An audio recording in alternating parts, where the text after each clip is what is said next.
Salutare prieteni, bine ați revenit pe canalul meu de YouTube, iar pentru cei care nu mă cunoașteți, numele meu este Alina, am 27 de ani, iar pe acest canal de YouTube am decis să filmez tot parcursul meu spre libertatea financiară, banii pe care îi economisesc și, apropo, aici economisesc doar banii mei, fără banii soțului. Avem doar fondul de urgență, care este un fond comun. Iar în rest, toți acești bani care îi vedeți în videourile mele sunt doar banii mei.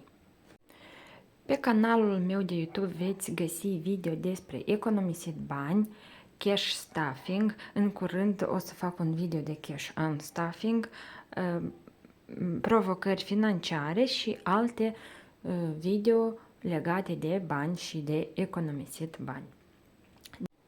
În primul rând vreau să vă arăt ce mi-am procurat. Știți că precedentă challenge-ul meu cu No Spend Money a eșuat din motiv pentru că mi-am luat așa calculator, de mult îmi doream. E foarte frumos și îmi place mult și mi-am mai procurat încă o agendă, la fel ca asta roz. Cum să începem cu economisit bani? Aceștia sunt banii pentru ziua de astăzi, care îi avem. Tradițional 60 de euro și în luna aceasta sunt mai puțini bani, dar e bine cât sunt, economisim din ce avem. Deci 1000, 2, 4, 6, 8, 10, 2000, 200, 400, 5, 6, 7, 8, 9, 10, 3150. Deci avem 3150, 3150 plus 60 de euro care i-am schimbat. Mi-a ieșit plus 1206 lei și este egal cu 4356 de lei. Deci să notăm suma economisită. Suma economisită pentru luna aprilie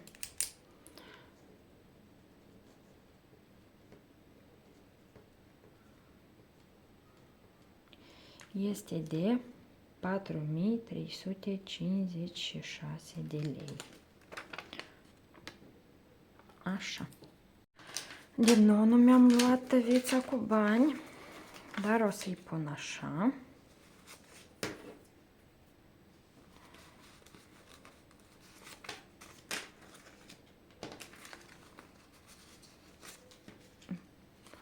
O să-i pun așa. Și deci începem cu agenda roz și pe parcurs o să vă mai povestesc ce fonduri am adăugat pentru că mi-am procurat altă agendă și o să vă povestesc câte puțin din ele. Deci, începem. În primul și în primul rând, știți că de fiecare dată începem cu perna de siguranță. Aici merg acești 60 de euro.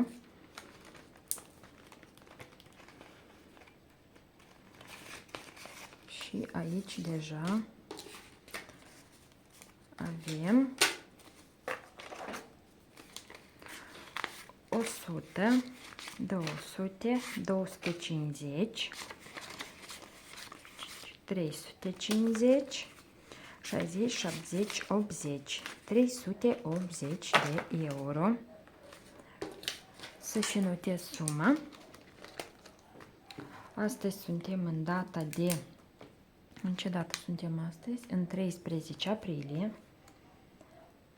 13 aprilie. Siguranță.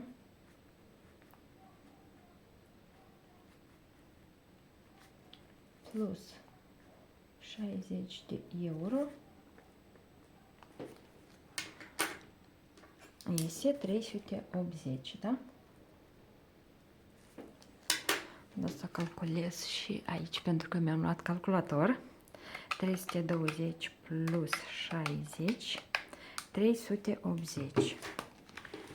și să-i mai număr încă o dată.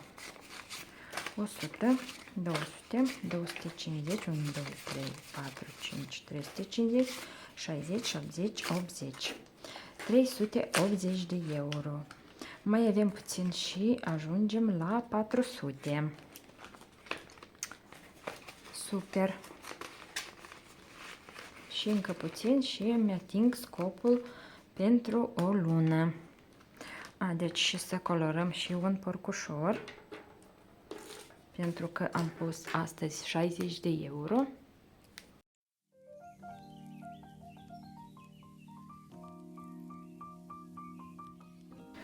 Super, încă un porcușor colorat.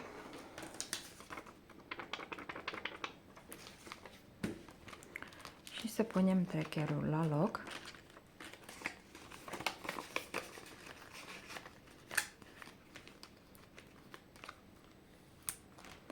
Foarte bine, avem aici aproape 400 de euro.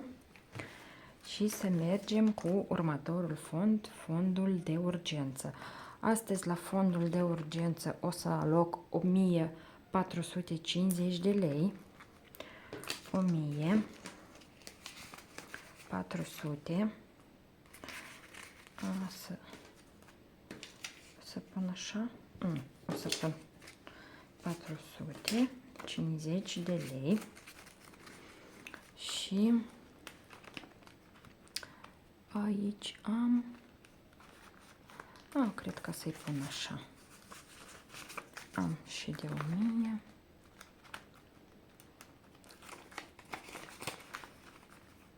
Nu o să-i număr, că știu că sunt exact câți trebuie. Doar o să îi adaug. Și astăzi suntem în 13 aprilie. Fond urgență plus 1400, cât am spus, 50 de lei. Și avem 14.500 de lei plus 1450 și avem în total 15.950 în fondul de urgență. 15.950 de lei. Super.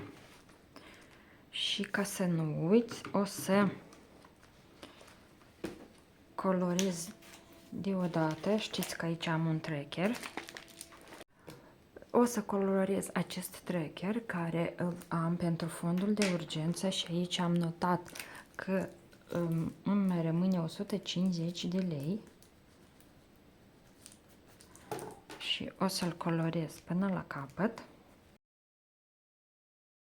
Așa, și din suma care am adăugat-o astăzi, 1450 minus 150, mai rămâne 1300 și fiecare becușor din acesta costă 600 de lei, deci 1300 minus 600.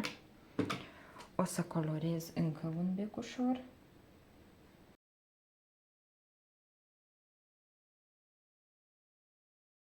Așa, 700 de lei, deci încă minus 600. Încă un becușor.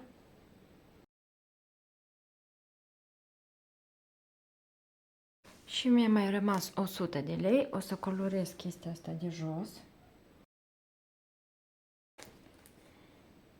Iar aici o să îmi notez că mi-a mai rămas 500 de lei.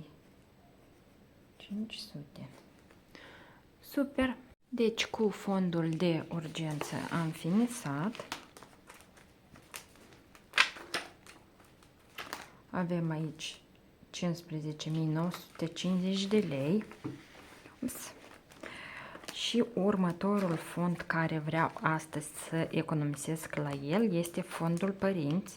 De când mi-am făcut acest fond, nu am mai economisit bani la el niciodată. Și astăzi o să economisesc aici 300 de lei. Deci o să colorez un porcușor. Deci să colorăm.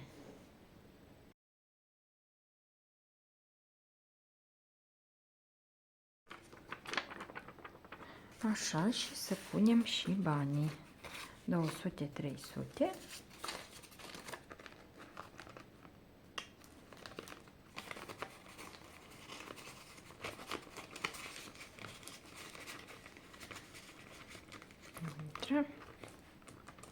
Și o să și notez.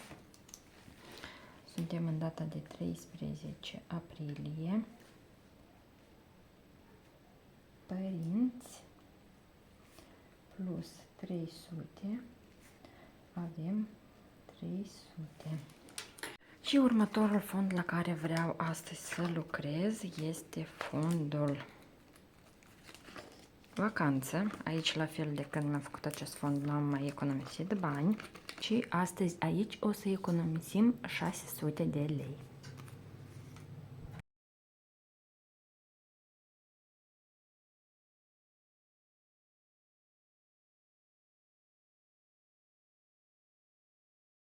Aici am un fond nou, gaz, l-am numit eu așa pentru că vreau să fiu pregătită când se va începe din nou sezonul rece și când va trebui să pornim iarăși căldura și foarte mult am achitat pe căldură iarna aceasta și vreau să fiu pregătită din timp și să am banii economisiți pentru această categorie.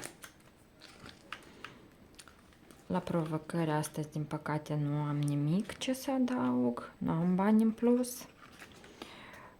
Și la fondul, la fondul hobby, vreau astăzi să aloc suma de 100 de lei. Și un purceluș costă 100 de lei. Deci, agenda mi-am cumpărat, calculator mi-am cumpărat, urmează să îmi cumpăr un suport pentru bani, la fel pentru video, ață de croșetat, un trepied vreau să-mi iau și îngrășământ pentru orhidee. Deci, 100 de lei și să colorez un porcușor.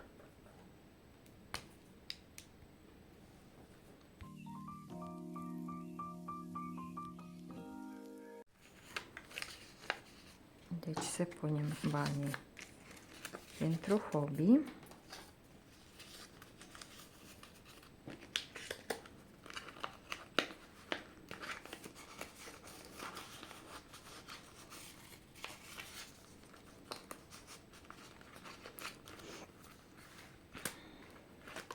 Și cu această agendă gata pe ziua de astăzi. Iar acum vreau să vă arăt această agendă. Aici am la fel mai multe fonduri. Fondul sănătate l-am mutat aici pentru că m-am gândit că în agenda roz mai mult o să fie fonduri de acumulare, iar aici o să fie fonduri care o să le o să le cheltui și nu o să economisesc aici bani pentru o perioadă mai îndelungată. Da, acum sănătate este în această categorie pentru că am nevoie acum să merg la stomatolog la o consultație și deci astăzi o să adaug nu mult, dar aici o să adaug astăzi suma de 100 de lei.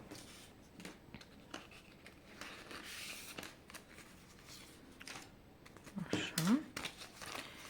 Și avem aici 2500 de lei. Să notez din start, să nu uit. Suntem astăzi în 13 aprilie. Sănătate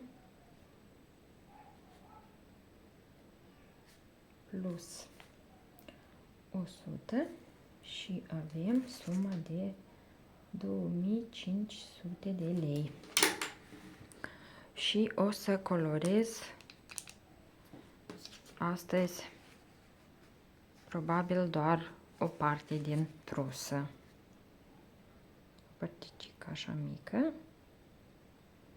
Și o să știu că am alocat 100 de lei și mai am de alocat încă 300. Da.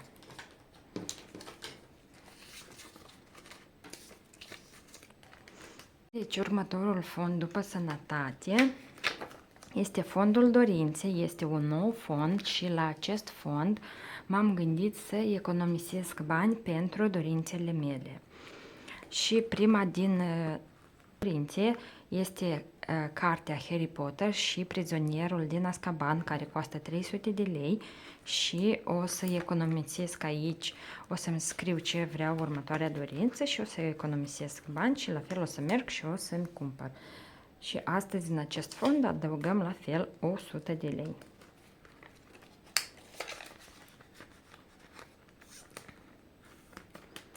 Și o să-mi notez 13 dorințe plus 100 egal 100. Următorul fond Chisa, acesta este numele pisicii mele. Iată, chiar mâine trebuie să mergem la veterinar. Nu am acești bani economisiți, deci m-am gândit să-i fac și ei un fond aparte, unde o să aloc aici bani pentru vizitele la veterinar, pentru medicamente, pentru deparazitare, poate și pentru mâncarea ei, dar încă de mâncare nu astăzi nu punem nimic, că nu avem de unde. Dar pe viitor m-am gândit să-i fac acest plic și o să economisim aici bani pentru ea. Următorul fond este fondul Beauty. Aici astăzi o să adăugăm 300 de lei pentru că am nevoie să merg în curând la sprâncene și la manicură și am nevoie de bani.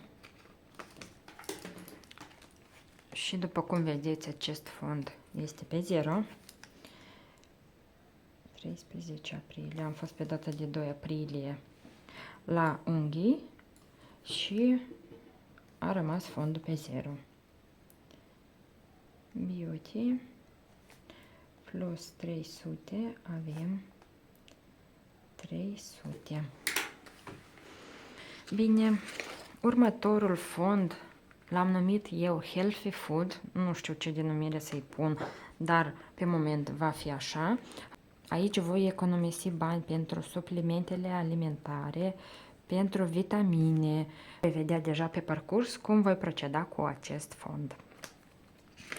Următorul fond, zile de naștere. Aici avem 1000 de lei și astăzi la acest fond o să adaug 200 de lei.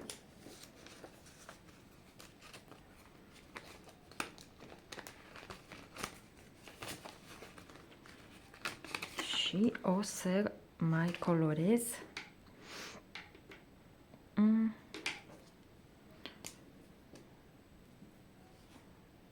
200, eu cred că o să colorez această părticică.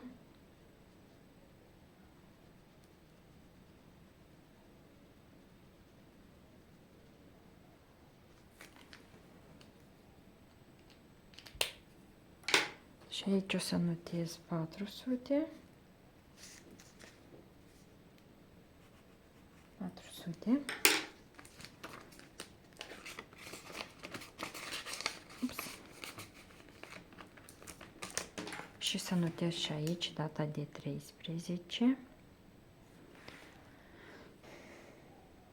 Zi naștere plus, cât am pus? 200, da? 200, avem în acest fond 1200 de lei.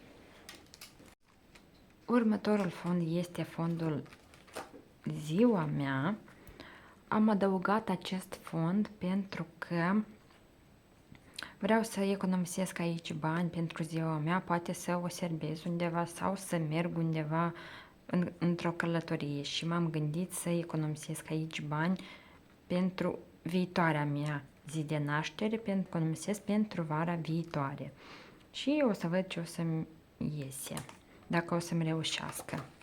Următorul fond este masaj, vreau să economisesc aici bani pentru ședințe la masaj și vreau să economisesc aici o sumă mai mare și apoi să merg la procedurile de masaj. Următorul fond este haine. Aici o să economisesc bani pentru haine și o să-mi procur ceva haine de care am nevoie. Și ultimul fond l-am numit bani de buzunar, nu știu cum să-l numesc, nu vine acum nicio idee. Aici o să economisesc banii care îmi mai rămân la sfârșitul lunii din tot salariul meu sau ceva bani extra, nu știu. Toți banii care îmi rămân o să-i pun în acest plic. Și cam atât cu a doua agendă. Mai avem doar un lucru de făcut. Și anume să bifez planul meu cu obiective, pentru că nu știu dacă în luna aceasta o să mai economisesc ceva bani și vreau să-l bifez acum. Deci, la fondul de urgență am lucrat în aprilie, la pernă de siguranță de asemenea, datorii, nu am umplit cu datorii, știți că l-am exclus, dar la datorii la fel am lucrat și am întors datoriile care le am. La fondul beauty am adăugat bani. La fondul zilei de naștere am economisit. La sănătate am economisit. La părinți am economisit și la vacanță am economisit. Deci am îndeplinit tot planul pentru luna aprilie. Plus nu mi-am notat aici, dar am mai economisit la două fonduri. Nu era un plan în luna aprilie, a fost fondul hobby și fondul dorințe. Mai aveam eu bani și am zis că banii care îmi rămân o să-i pun în acest plic bani buzunar. Ca să nu stea ei undeva, o să-i pun în acest plic și mi-a mai rămas 350 și plus aici 500 de lei pentru la sfârșit de lună o să plece din acest plic pentru că am eu o subscripție la un club din care fac parte. Și deci am 500, 700, 850 o să adaug azi în acest plic.